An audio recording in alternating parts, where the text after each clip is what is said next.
بسم اللہ الرحمن الرحیم۔ بسم اللہ الرحمن الرحیم الحمد للہ وکفا وسلام علی عبادہ الذین اصطفى اما بعد۔ عزیز طلبہ،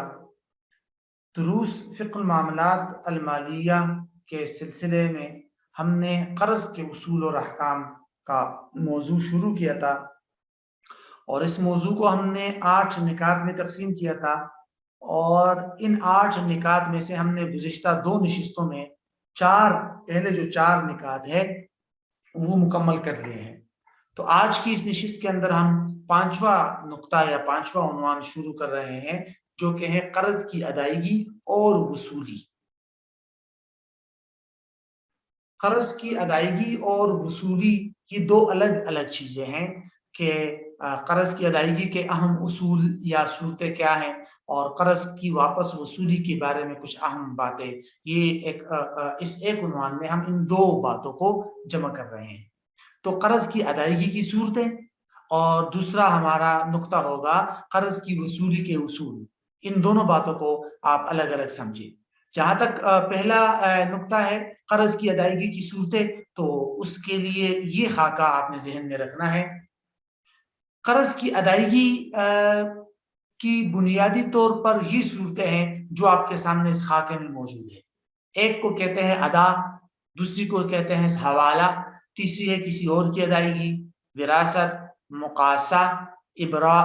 رہن اور وارث کی ادائیگی۔ اور جہاں تک یہ دوسرا عنوان ہے قرض کی وصولی کے اصول، اس کو ہم پھر بعد میں دیکھتے ہیں۔ پہلے ہم قرض کی ادائیگی کی صورتیں یہ والا عنوان دیکھ لیتے ہیں۔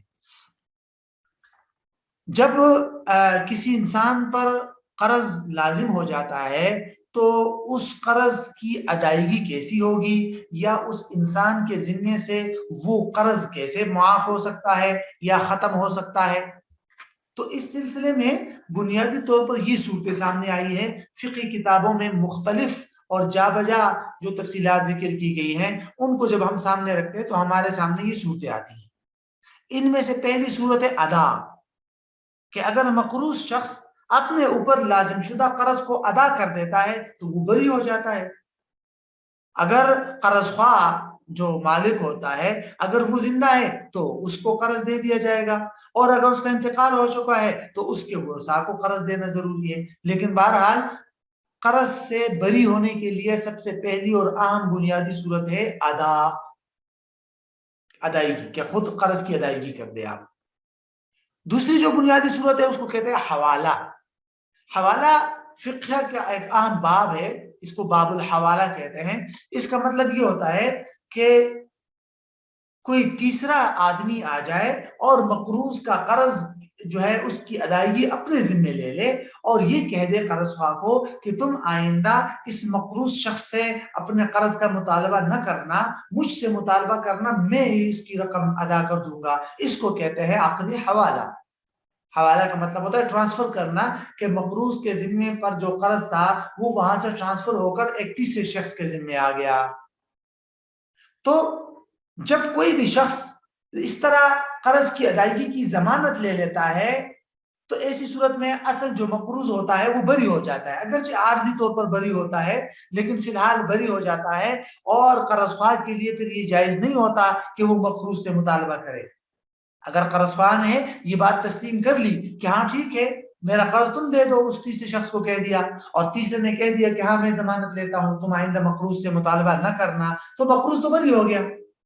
اب قرض خواہ جانے اور وہ تیسرا شخص جانے، اس سے مطالبہ کرے گا۔ ہاں یہ الگ بات ہے کہ یہ پھر تفصیلی بحث ہے کہ توا اگر ہو گیا، توا کا مطلب ہوتا ہے کہ تیسرے شخص مر گیا، اس کے پاس مال نہیں تھا، یا اس نے انکار کر دیا وغیرہ، یا بھاگ گیا، گم ہو گیا، وہ ادائیگی نہیں کر رہا، تو پھر قرض خواہ واپس اپنے مقروض سے مطالبہ کرتا ہے، لیکن فی الحال وہ مقروض بری ہو جاتا ہے۔ تو اس کو کہتے ہیں عقد حوالہ۔ تیسری صورت ادائیگی کا وہ ہے کسی اور کی ادائیگی، کہ مقروض شخص کی طرف سے کسی اور نے قرض ادا کر دیا۔ حوالہ، عقد حوالہ وغیرہ کوئی ضمانت نہیں لی، بلکہ کوئی ایک تیسرا شخص آیا اور اس نے مقروض کی طرف سے قرض ادا کر دیا،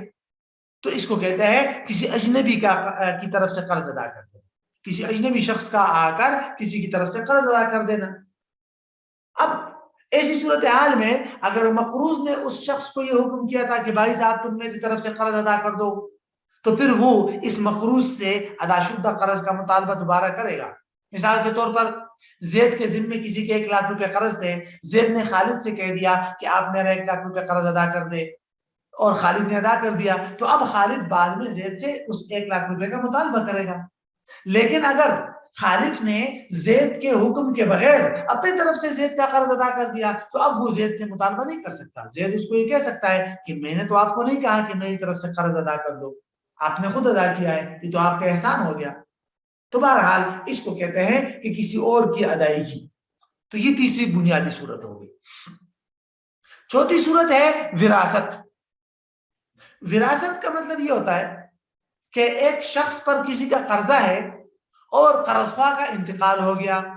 اور قرض خواہ کے ورثاء میں سے صرف یہی ایک وارث ہے جو کہ اس کا مقروض ہے، تو بھی وہ مقروض اس قرض سے بری ہو جاتا ہے۔ کیوں؟ کیونکہ جو آدمی مر چکا ہے اس کی ساری وراثت تو ویسی بھی اس کو ملنے والی ہے۔ مثال کے طور پر ایک باپ نے اپنے بیٹے کو 1 لاکھ روپے قرض دے دیا، اور اس والد صاحب کا ابھی انتقال ہو گیا، قرض خواہ جو والد صاحب ہے اس کا انتقال ہو گیا۔ اب اس کے ورثاء میں صرف یہی ایک بیٹا ہے جو اس والد صاحب کا مقروض تھا، اور کوئی نہیں ہے، تو سارا مال تو اسی بیٹے کو ملے گا۔ تو جب اسی بیٹے کو ملے گا تو جو قرض اس بیٹے کے ذمہ تھا وہ بھی معاف ہو گیا۔ کیوں؟ اس لیے کہ بیٹا اگر قرض ادا بھی کرے گا تو خود ہی کو ادا کرے گا نا، کیونکہ جب قرض خواہ کا انتقال ہوتا ہے تو اس کے ورثاء کو قرض ادا کیا جاتا ہے، اور اس کے ورثاء یہاں بیٹا ہے، تو لہٰذا بیٹا اس قرض سے بری ہو جائے گا،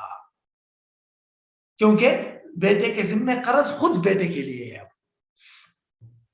پانچویں جو صورت ہے اس کو کہتے ہیں مقاصہ۔ مقاصہ کا مطلب ہوتا ہے برابری ہو جانا، ایکول ہو جانا۔ مطلب یہ ہوتا ہے